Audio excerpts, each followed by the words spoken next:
It's impossible to understand. How can such a thing happen? They know that children, women, and innocents are dying. They know it. Those people who press the buttons of those bombs, they know this. Do you have no heart? How would you drop that bomb? We just can't get it right. Why can't we get it? Because we think that they have a conscience like you and me. That's why we can't get it. I'm sure you have all seen the bombs that were dropped on those tents in Rafah. Probably you couldn't watch, you couldn't look at the videos. There's fire everywhere. A massacre took place. People are holding the dead bodies of their children in their arms. It's a terrible, horrible scene. We cannot even watch the videos here, but people are living those terrifying moments there. And of all the people watching these videos, who have the hardest time are the Palestinians who have relatives there. They look at the videos asking, is there someone I know among those burning bodies? They look at the faces and try to recognize their loved ones, praying, Inshallah, there is no one there that I know. They watch those scenes with these feelings. But don't be sad, don't be afraid, don't be demoralized. Because the Organization of Islamic Cooperation condemned what happened in yesterday's Rafah attack. Don't get upset. Why are you getting upset? Look, it was condemned. Now all these issues will be solved. We are extremely sad about what happened, but we are also sad about is the silence of these many sellout leaders of the Middle East. The silence of a huge part of the world. This makes us feel sad even more. The International Court of Justice says, stop the attacks. The court decisions are clear, but there's a spoiled child there. It doesn't stop, attacking again and again like a wild animal. If all the leaders of the Middle East together said, we are stopping the oil transfer, we are putting an embargo. I mean, all the countries around Israel in airspace and everything, if they impose an embargo, even the whole world joins this effort. If they say, enough is enough, stop killing children and women, innocent people are dying. If that spoiled child continues to say, I won't stop, I won't, and if they respond, okay, we're imposing an embargo on you as the entire world. What would happen in this case, do you know? Look, not even in 3 days, but maybe in just 1 day, you would see ceasefire. You would see Palestinian children start playing in the park. You would see those days. You would see the days without pain and sorrow. Look, just this, we will impose an embargo. No war, no rockets, no need for any other sanctions. Just an embargo and they would behave like a human in 1 day. But it doesn't happen. Why? Because it's not just Israel that is bad. There are sellout leaders, other plans, other benefits. That's why there is no unity. More or less, you know what happened. Israel wanted the Palestinians to move from north to south, and they did so. They changed their places 7-8 times and finally stopped at a camp. In Rafah, the area where Israel told them to stay, while people were sleeping, their tents were turned into a scene of fire. It is said that 8 rockets hit the area, and the scenes are terrible. I don't want to go into too much detail because it might upset you. 45 of our Palestinian brothers and sisters became martyrs. The number of injured is increasing, and the number of dead is also constantly rising. How strange, isn't it? They say, go south is the safe zone. Okay, they went to the safe zone, and there you start bombing civilians, innocent people. Just like Hitler directing people to a certain place and committing genocide there, right? It looks very similar. Like gathering people in gas chambers, you gather people in a specific area, you say that it's a safe zone. The international community also says it's a safe zone, that in the very place you call the safe zone, where those innocent people gathered, you start killing them. What happened? Did the rockets hit by mistake? 8 rockets. Were they all launched by mistake? A country like Israel with such advanced technology, a country that is capable of bombing with precision, did they do this by mistake? No. At first they were explaining this as Israel is defending itself. But now the massacre has grown so much and it started to become a genocide that it cannot be explained like that anymore. Look at the numbers. 15,239 children have died.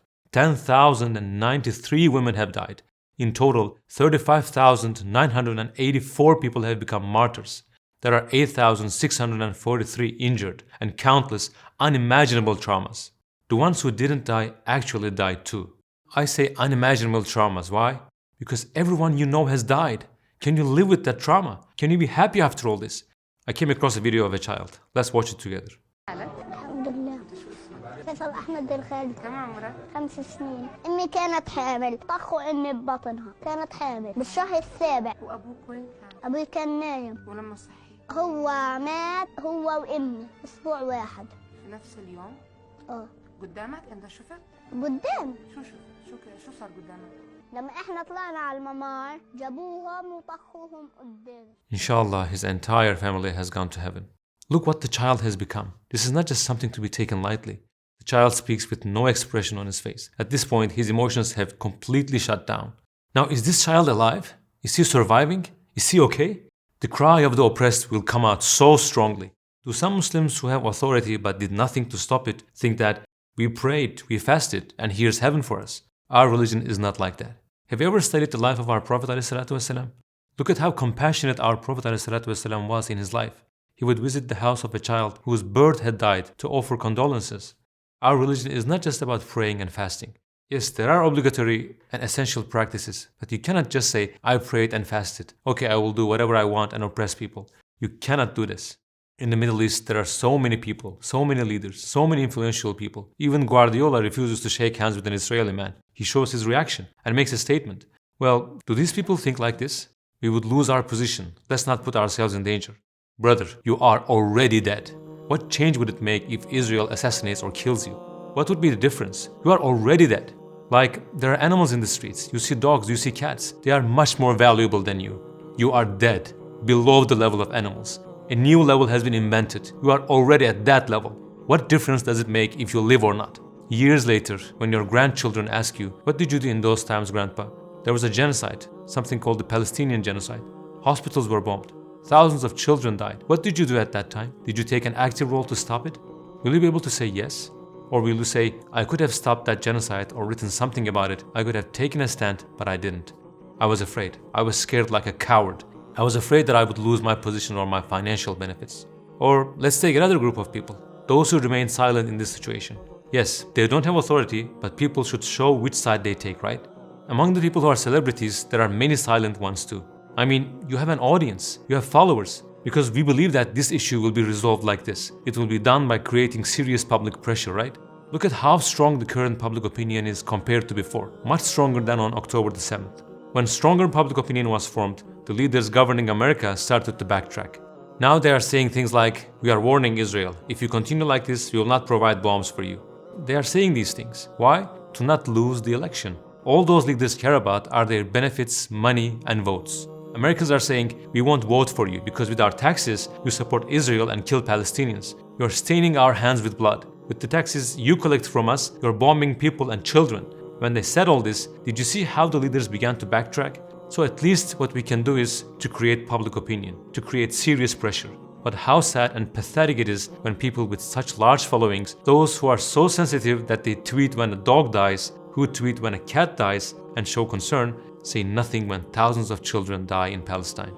I mean, aren't these things going to be asked in the hereafter? Are we just going to be responsible for our salat and fasting? It will not just be Netanyahu who will be judged in the hereafter. It will not just be the oppressors. Those who consent to persecution will also be judged. It's not just about ibadah. If you think like this, you have completely misunderstood this issue, this religion.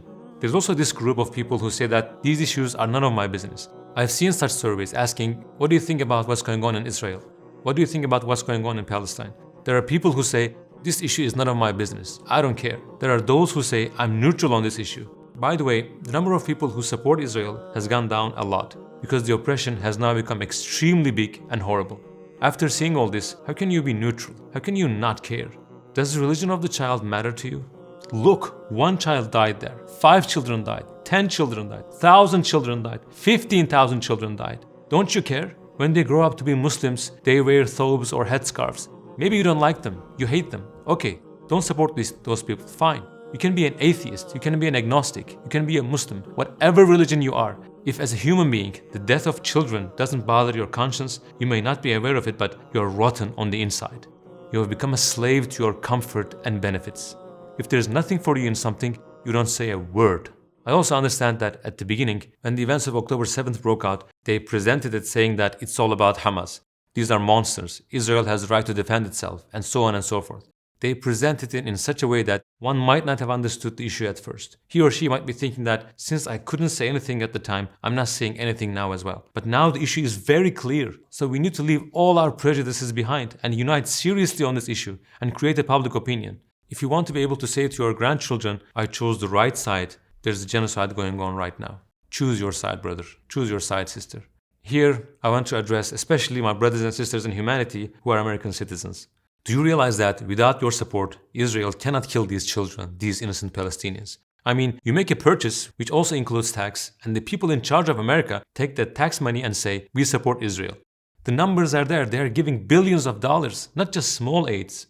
If America opposes, this genocide will end. Yes, your intentions might be good. You might not want to cause this to happen, but at the end of the day, this couldn't have been done without your taxes. Why am I giving this speech? You must already be feeling guilty inside. Yes, you may be thinking, my intentions are pure. I have no bad intentions, so what can I do? Create a public opinion. Say, we don't support this genocide. Write, share, tell people around you. Vote accordingly when the election time comes. These are the things you can do. We asked Sheikh Omar Suleiman, who lives in the US. He's Palestinian. His taxes are used for this as well. We said, how do you feel knowing that this genocide is being committed with your tax dollars? He said, I feel guilty. Yes, his intentions are not bad, of course. But in the end, that money goes there. Look at these numbers. 15,239 children have died. This is just the death toll in the recent events. You know, just after October 7, I'm not even talking about the persecution that has been going on for years before that. A total of 35,000 people, a stadium full of people have gone under the ground in the last 8 months because of these oppressors. You know, something happened on October the 7th. Then Israel created an uproar and got world's public opinion behind it. They made up things like, our children were decapitated, women were raped, their breasts were cut off. People believed them, but no evidence was found. Then those who said that they saw it confessed, saying that, yes, we didn't see the children's heads being cut off actually. If you haven't watched the videos from Rafah, don't. I watched a little bit. For those who have a sensitive heart, don't listen to what I'm about to say. Fast forward 15 seconds. There was a man hugging a burned child. You can see the child's bones, and the child had no head. The man was going left and right. He didn't know what he was doing. I saw a body like a charcoal, with arms torn off, people who lost their eyes, people dying. Now, imagine the opposite scenario. Palestine is attacking Israel and has killed 35,000 innocent people. 10,000 women are killed by the Palestinian side and 15,000 Israeli children are killed. 15,000 Israeli children. Imagine such a scenario. On October 7, they took a few incidents and got the world public opinion behind them. Now imagine the opposite. Did you hear what happened? An Israeli child is beheaded. They burned the place down. Did you hear that Palestine bombed Israel's hospitals? They told Israelis to go south and forced 2 million people out of their homes. All the Israelis went south and then they started bombing their tents with rockets. If such a thing happened, would the world public opinion like this? They are giving a little support to Palestine now. In that imaginary scenario, would they give a little support to Israel, or would they say, take out your nuclear bombs and drop all these bombs on the Palestinians and show no mercy? They would do this bombing and people would watch these images calmly, without any tears. How interesting. There's a hadith of our Prophet ﷺ. He says, whoever of you sees an evil, let him change it with his hand. And if he is not able to do so, then let him change it with his tongue. And if he is not able to do so, then with his heart. And that is the weakest of faith. Let's take a stand. Let's show our side and do whatever we can. If you ask, what will be the end of Israel? Will these people be judged? I say, they will definitely be judged. Will it happen in this world? I think so.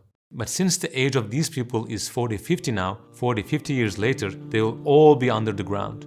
These oppressors and those who supported oppression and those who could have prevented it but didn't, don't worry. Be 100% sure that after 50 years, these people will be judged by Allah's justice.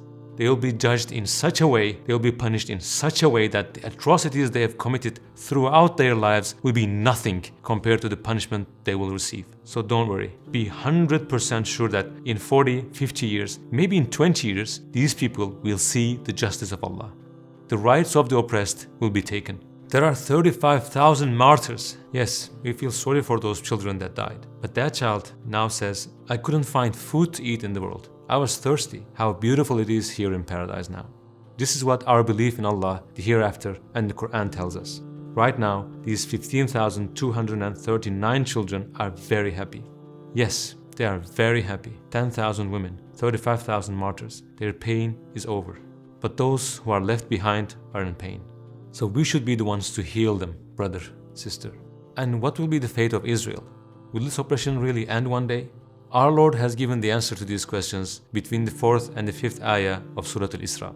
The ayat say that the Jews caused corruption on the earth twice, and as a result of these, they were occupied twice. Their cities were destroyed and they were exiled. The first one was by the Babylonians in 598 BC, and the other one was by the Romans in 70 AD. And what is the relevance of these events for today? Allah says in the ayah addressing the sons of Israel, perhaps your Lord will have mercy on you, but if you return, we will return. Meaning, if you return to sin, we will return to punishment. He says, you will experience the same thing as you have experienced in the past. As you know, oppression doesn't end when it remains constant. It ends when it increases. When it increases, conscience of the people are disturbed. When it increases, people react, just like what is happening today. A public opinion is formed, a common conscience is formed, and that is how the persecution ends. There have been many oppressors on earth throughout history, and each time the fate of the oppressors has always been the same. Inshallah, it will be the same this time too. Let us do our part. Let us show our side. May Allah destroy all these oppressors, inshallah.